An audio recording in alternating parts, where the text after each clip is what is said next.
Chances are, if you've played Fallout 4, you've used a melee weapon. Everybody tries a melee build at some point. Maybe use a baseball bat, maybe Grognak's axe, something along those lines. But have you ever thought to actually use the pipe wrench? It's a weapon you might find in random locations in game.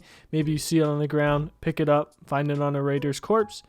But do you ever really use it? The original idea for this run was something along the lines of I wanted to be a mechanic. And in doing research for that run, I actually discovered a special weapon of the pipe wrench variety. And I decided to make that my main weapon for this run. But today we set out to find, can you beat Fallout 4 with only Big Jim? So with the original idea for this run being a mechanic, I made my character look as much like a mechanic as I could. And I didn't realize until after the fact that this character actually looks almost identical to Carl from Aqua Teen Hunger Force. I'll throw a picture here so you can see the resemblance. And really, it is quite uncanny. I mean, seriously, this guy, I kept trying to figure out for the majority of the run who he looked like, and he really does look like Carl from Aqua Teen Hunger Force. So as we get started here, we go through the typical beginning of the game. You know, you talk to the Vault Tech rep. He tries to sell you a spot in a glorified sardine can. The wife makes you take it anyways, even though you don't want to. I mean, she's a bit of a hassle, but she might not be around too long. We'll see. Anyways, we set our stats up as best as we can here. I imagine that obviously we go with 10 strength because of course we do. 1 in perception because I wasn't really planning on using bats that much. 7 in endurance so that we could have more health, but then we could also sprint longer. 3 in charisma just because I wanted a little bit better prices when we're bartering. 1 in intelligence because me no think, me just smash for this run. 1 in agility because I forgot this affected action points. I really wasn't thinking about it. And we get 5 in luck here, so we could get a better crit chance, and for that oh so sweet Idiot Savant perk. We also named ourselves Mac because that was really the most generic sounding mechanic name I could think of. So immediately after signing up for End of the World insurance, what do you know? The world ends. We hit our convenient tin can down the street. We wake up from our Frosty Freeze nap here only to discover that our wife has been shot in the head by budget Mad Max. And like the heartless creature we are, we take another little nap, thaw ourselves out of our hellhole, abandon our wife's corpse without even any second thoughts. Once we make it outside, we immediately head back down to the ruins of our old house, talk to our old buddy Codsworth, and steal the book that was actually meant for our son. We also pick up the Grognak comic for a little extra crit chance with our melee attacks. So we start making our way to the actual one and only pipe wrench we're going to be using during this run, Big Jim. And now to actually get into this gift shop, we're going to have to pull a reverse Andy Dufresne here, crawling through the sewer pipes, making our way inside. And of course, once we make it inside, we can't really attack any of these guys, so we're going to run right past them because we don't have our pipe wrench yet. Now this is Big Jim. Big Jim's a unique pipe wrench with a base damage of 13, mirroring the actual pipe wrenches in the game, but it has a very special effect on it. And this effect is the kneecapper effect. It has a 20% chance to cripple targets' legs when you hit them. And because of our strength being at 10, even though we're only at level 2, it's going to bring the base damage all the way up to 26. So of course we immediately tested out on the raiders who are attacking us, and we subsequently turn them into puddles of strawberry jam. I haven't grabbed the bloody mess perk, but funny enough, all of these guys really do turn into a bloody mess.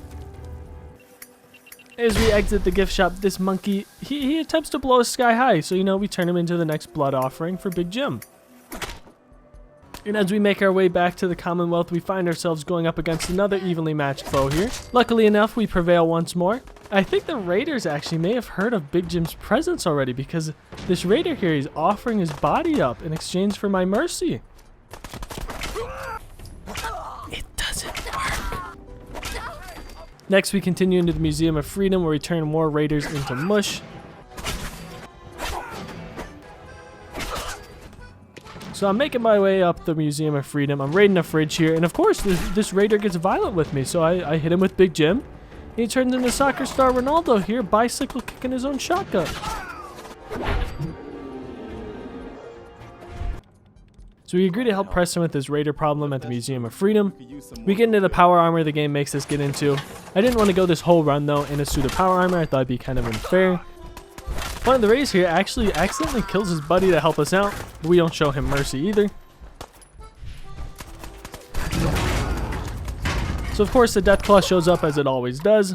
I thought this might be a bit of a challenge for us, but you know, we just pop all the meds we have stuffed in our pockets and we beat him to a paste. And even after watching me 1v1 this Deathclaw, these remaining raiders think they still have a chance, and we turned them into mush. We head back inside to let everybody know it's safe. Hey. We call Mama Murphy a useless bitch because she is one, and we make our way to Diamond City. On our way there, we run into Oscar the Grouch. She tries to rip us off for some stim packs, so we murder her and everything she loves. We also run into these drug smugglers who aren't being very good Samaritans, and we save Trudy's diner. But the reward she offers us wasn't good enough, so we murder her in front of her son, and we cure his drug addiction. Trash Can Carla's other cow shows up, and we show it mercy by actually sending it home to its owner. By this point, we leveled up enough to get Blacksmith rank 1, which is actually going to allow us to upgrade Big Jim up to 45 damage. So of course we tested out the only correct way there is, by playing some whack-a-mole. Their screams are making Big Jim quite happy. On our way to Diamond City, we make a quick pit stop to play Porta Diner. I don't think I've ever actually won one of these, and of course we didn't today either. So I took my frustrations out on some crows. They didn't seem to mind much, but I'm pretty sure that's because they're Institute birds. So while continuing to Diamond City, I heard one of the worst possible noises you could hear while playing a melee-only build. Because of course there is no way I'm facing a nuke-laden Shrek on my own. We scrambled our way up to the rooftops thinking that suicidal Shrek would be too hefty to follow us. We were wrong. So I did the smart thing, ran away until I found some allies, thinking maybe they'd be able to help me.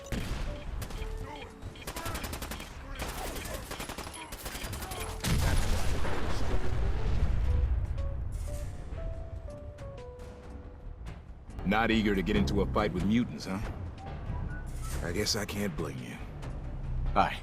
We finally make our way into Diamond City, and of course, like any good city, you're greeted by somebody having his brains blown out in the middle of the town shopping center. Something wrong. We ask around and we get some clues to where RoboNarc might be. We make our way to where RoboNarc is being held, and if you listen here, these guys really should have made some better decisions in their lives. I'm telling you, joining Skinny Malone's crew was the best decision we've ever made.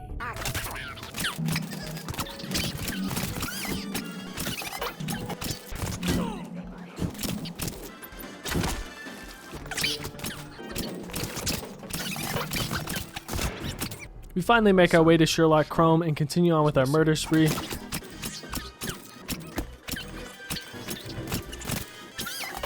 Showing no mercy to Darla and Skinny Malone. Look at that commonwealth sky. Nick and I then head back to Diamond City, and we immediately turn to a life of crime in order to pull the heist of the century so we can sneak into Crispix's house. Once inside, like any good detective does, Nick and I steal his entire supply of cigarettes and booze. No clothes, nothing with this scent, nothing that, you know, might use to find him. But apparently that's good enough for Dogmeat. So we're off. Dogmeat and I are then viciously attacked by a mutant bear thing. Still not exactly sure what these things are. We start beating it to death, and a wandering synth actually provides some support. We repay him by trying to mug him, but he claims he doesn't have any caps for us. I think he's lying.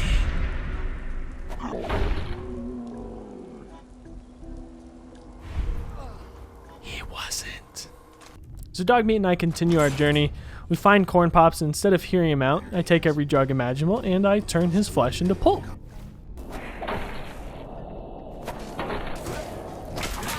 I steal his brain bits, and Dogmeat and I make our way outside, only to see none other than Elder Edgelord arrive. Next, we take a trip to Good Neighbor, make our way to the Memory Den, and we go through the most enjoyable part of this game. We make a brief stop along the way to gaze at our perfection, and my game decides not to load in my son. First, Frosted Flakes steals him from me, and then my own game does. So we have to reload an earlier save, and we have to go through the entire memory section again. This time, Sean actually spawns in, so our next stop is Budget Hulk. Budget Hulk lives in an irradiated hell. So as I start making my way to the glowing hellhole that is the glowing sea, we run into this guy. This is an Alpha Deathclaw. I thought he'd be a much bigger problem, so we pop once again every med we have in our pockets, and the fight actually goes pretty well. It turns out enemies are easy when you cripple their legs. So we continue on to the glowing sea, and of course, upon entering the glowing sea, we come across another Deathclaw. So we pop some more pills, cripple him, and it's more of the same. Finally, the worst is behind us, and it's smooth sailing into Trek Swamp. Oh no. I see this guy, and I pop the rest of the drugs I have, and I hope for the best. This time, though, I'm not the one doing the crippling. This big boy tries to send me to the Shadow Realm here, and he almost succeeds.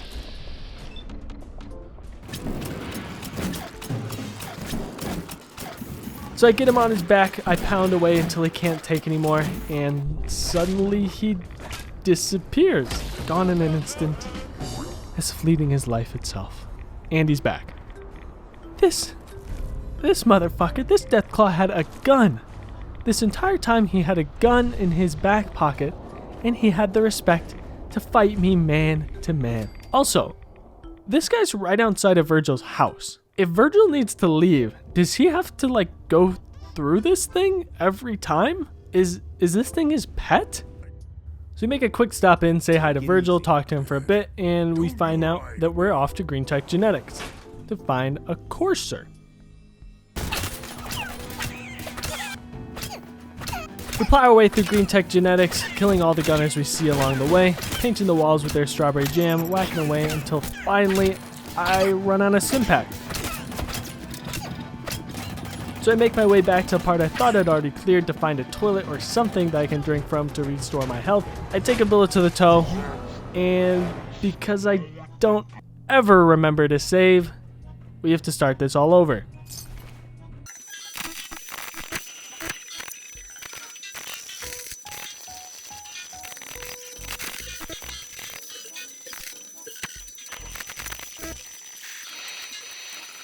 Yeah, I'm here to help the city. And you think I'll just hand a rope? So after clearing out Green Tech Genetics for a second time, we finally make our way to the courser. We beat him to death while we're high on as many drugs as we can be, steal his chips. We find this escaped synth that I guess the courser is going after, and because we haven't chosen a side yet in this conflict, we're gonna murder her anyways. And now we choose a side. Honestly, I really don't know why I picked the railroad for this playthrough. Deacon, of course, is clearly the best hype man around, telling Desdemona about my 6 skills. So we give the chip to Tinker Tom, and we're off to recover something with Deacon.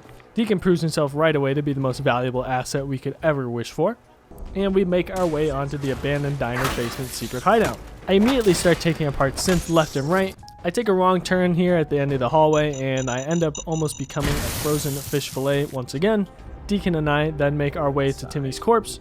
Deacon steals his gun and tries to force it on me. I tell him no, and he gives it to me anyways. We pick up Carrington's prototype, what we came there for. We leave the building, and I officially join the railroad. So you're in. And get the stupidest nickname I can think of, considering how much damage I'm going to end up doing to this faction. The next order of business is to find a suitable place for the teleportation beacon. So naturally I pick a pretty secret place, you know, a wide open parking lot in the middle of nowhere. Surely nobody will wander upon this, and certainly doesn't look out of the ordinary. And no joke, I think it took me a solid like 15 minutes to actually get this entire thing assembled, wired up, and operational. I really don't think it was meant to be this confusing, but apparently I should not become an electrician. And just like that, we're inside the Institute. I find a little robot boy who I apparently know is my son, even though I've really only seen him as a baby. My real son, named Father, shows up then. I know, it's very confusing.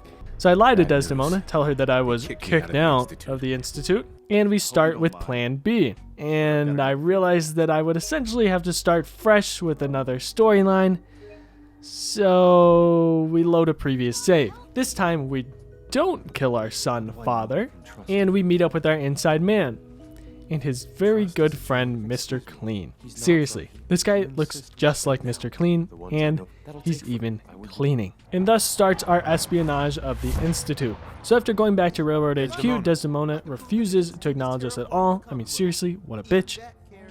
And we're off to the Cambridge Polymer Labs to get a password or something for Liam.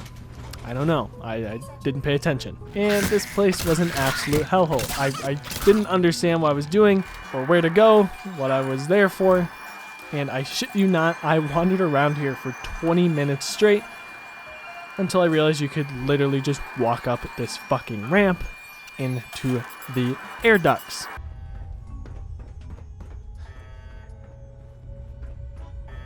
So we got the password for Liam, and I took out Molly just because, you know, what kind of maniac locks somebody up in a maze as complicated as this place? I returned the password to Liam, and Mr. Clean tells me that his friends are ready. My friends, if they take up arms for their freedom. I was surprised at the number of volunteers. Greetings, sir. So I pop some more drugs, beat in some robots, and we make our way back to Mr. Clean. So we meet up with another courser. I don't tell him I murdered his friend earlier, and we get to work recapturing an escaped synth. Pretty easy stuff until I get on this neat little elevator. And somebody starts launching nukes. So I put the thing in reverse, and we head back up to hopefully stop the person from launching nukes at me. And of course, because the AI is very smart, this guy ends up nuking himself inside their wooden tower made of driftwood.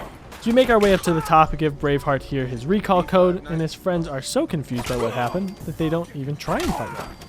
So we return to Sunfather, and immediately, of course, he sends us back out to face our death in the battle for Bunker Hill.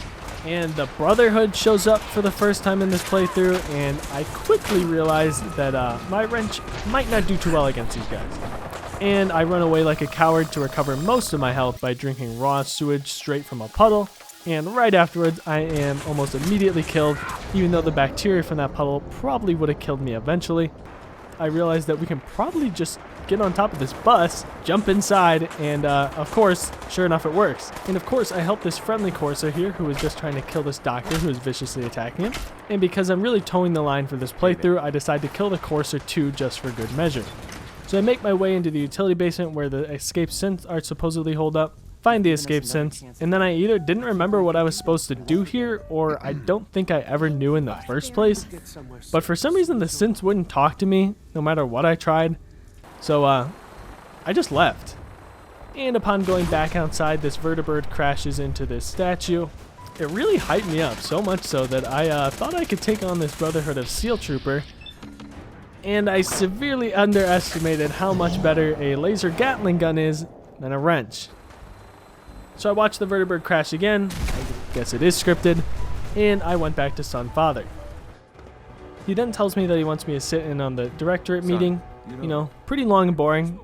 A lot of dialogue to skip through. But afterwards, Allie and I get to go all the way to mass fusion, where I'm promptly obliterated by a discarded fusion core. And I have to attend the directorate meeting again. So we head back to mass fusion once more, and this time I turn the tin cans into mush. This is also where I realized that for some reason, almost all the Brotherhood characters and NPCs have a voice line that they say upon dying. Usually about honor or brotherhood or something. It's kind of creepy. So we make our way down the elevator, and we're ambushed by more Brotherhood of Steel. And of course, I'm useless. Nobody's inside the elevator for me to hit. And Allie here tries her best to get as comfy as possible. So we get to the bottom, and we have to fight our way through a ton of Brotherhood of Steel soldiers. By this point though, with all the melee-based perks I've acquired and my synth armor, they really aren't too much of a problem. More just prolonged sacrifices for Big Jim. So we make our way to the beryllium core room, I steal it, and I try my best here to escape while leaving Allie behind to deal with the robots. Unfortunately, that isn't an option, and I have to pop some more drugs to get rid of the robot problem.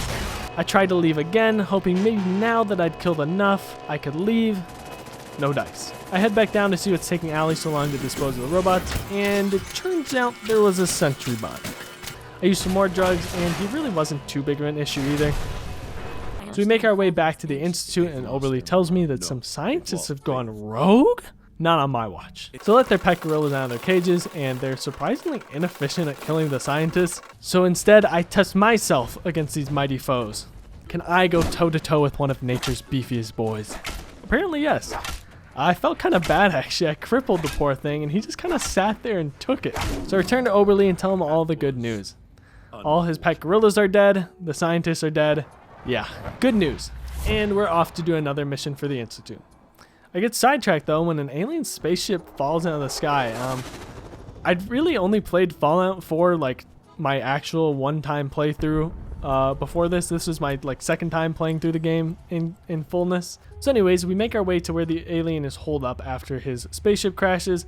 And I try my best to be his friend here, but he doesn't want to be my friend. So I paint the cave walls with the insides and I get on with my day. We then head over to this house where I'm supposed to be at, where a scientist has holed himself up inside this room. But Mino talked no good, so Mino convinced him to come out.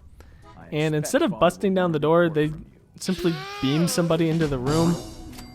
Why would you not just do that in the first place? I got beamed here. You could have just beamed me into the room. But anyways, we return to Son Father, and he just has more busy work for us. We record a speech for him, and we proceed to have one of the most awkward encounters in the game. Just straight up weird. I don't know if this is what they're going for, but it's just weird. This is why. This is why. And of course, just like every other good Fallout game, a father and son duo walk idiotically into a place brimming with radiation, and for doing this brave act of heroism, our son named Father gives us control of the Institute after knowing us for like a week, maybe less, and I get to get my revenge on Desdemona for ignoring us so long ago. Honestly though, I kind of didn't do too much here. The Brotherhood of Steel busted in and started killing everybody faster than I could. So really, the Railroad can't be that mad at me. I mean, I didn't really do much. But look at that. Desdemona died clearly to a Gatling laser, and so does Carrington and Deacon. Glory, however, is oblivious to everything that has happened on the other side of a door, and she refuses to attack me even after I start hitting her with my wrench. So we return to the Institute, and finally, it's time for the last mission in this story. We get zapped into Boston Airport, and we start making our way inside. And this poor guy here, he doesn't even know what hit him, and his buddy who saw us coming doesn't even try and warn him. I also really thought that these were the generators the quest was talking about, and the icon on my compass even showed it as being in this area. I really didn't realize for like 10 minutes that they were literally directly above where I was. I didn't realize I was supposed to be on the roof of this building, so I'm sitting here smacking the generators, wondering what on earth I'm supposed to be doing. So anyways, I make my way upstairs after figuring out that the generators are directly above me, mashing brains in as I go. This idiot tries to suicide bomb my ass with an ejected fusion core. It won't work a second time, bud. Luckily, he just killed himself instead. We then take out generator number 1 and number 2, and as me and the Robo Boys here are running a train on this night, she also decides to suicide bomb us. Here I am trying to help up my fallen brother, and out of nowhere, these assholes try and RKO us, Randy Orton style, with a vertibird. And we get the third and final generator.